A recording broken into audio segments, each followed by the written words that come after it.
This time we're supposed to perform subtraction. Okay, so what we're supposed to do first? Remove the parentheses. Please notice that we do not have any sign at the front of these parentheses, means there is always invisible positive sign.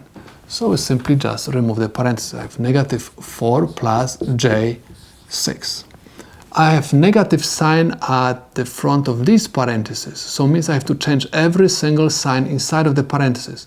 That's why I'm going to have negative 5, negative j3. Simply I have to multiply negative times positive will give me negative, negative times positive gives me negative.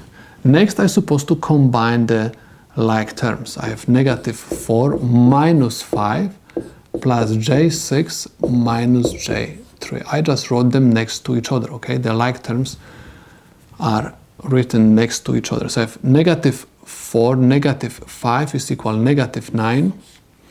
And I have j6 minus j3 is equal j3 plus j3. And this is the solution to my problem.